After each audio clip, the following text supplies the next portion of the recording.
ما تتبهاش بحاجة مش دايمالك، ما تتبهاش بفلوس مش دايمالك، ما تتبهاش بإنسان، ما تتبهاش بأخ بأخت، كل الحاجات دي مش بتاعتك. ما تتبهاش بهداية، ما تقولش انا ربنا هديني وبعد كده تستعر او تستقل من الشخص اللي قدامك وتقول ايه ده، هو ازاي يعمل كده؟ لا لا لا لا، انا لو مكانه مش هعمل كده خالص. انت ما تعرفش، اوعى، ربنا ما حطكش في الاختبار ده، فتأدب وربنا يهديه. قول ادعيله بالهداية، قول الحمد لله ان ربنا عافاني. لكن انك انت تتمسخر عليه وتقل منه، اهو انت هيلف يوم من الايام هتدوق نفس اللي هو ده، وهتتحط نفس الاختبار. هو اتحط في اختبار انت ما اتحطتش، فقول يا رب الحمد لله.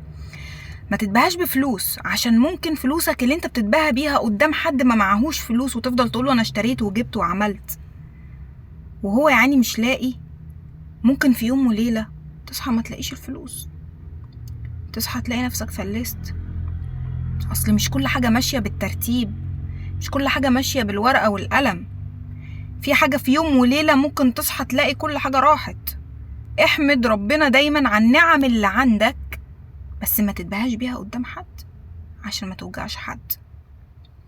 ما تجيش مثلا في عيد الام وتروح تكتب على الفيس حبيبتي يا امي ومش عارفه ايه وبتاع، وانت اصلا مطلع عينيها في البيت. احترم نفسك، احترم الناس اللي فقدوا امهاتهم.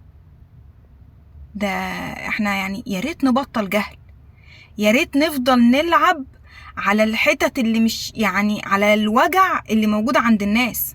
احترموا وجع غيركم يا جماعه، عشان لما تتحطوا في وجع او فقد في اي حد ايا كان عزيز عليكم هتحسوا بالوجع ده قوي قوي. انا كنت من الناس اللي ما بيهمهاش زمان، لغايه ما حد كان يقرب لي وحصل له موقف ان هو فقد والدته، ومن ساعتها حسيت بالوجع وكان مراعاة لظروفه ان انا ما بقيتش انشر بوستات عن الامهات ولا الحاجات دي ولا الكلام ده خالص. الناس دي راحت لحالها، بس انا اتعلمت درس، اتعلمت ان انا ما جيش عند الجرح وادوس بتاع حد، عشان في يوم من الايام الله اعلم ربنا سبحانه وتعالى كاس وداير. ما تجيش حد بيشتكي لك من حاجه مش عنده وتقول له قال ده انا عندي.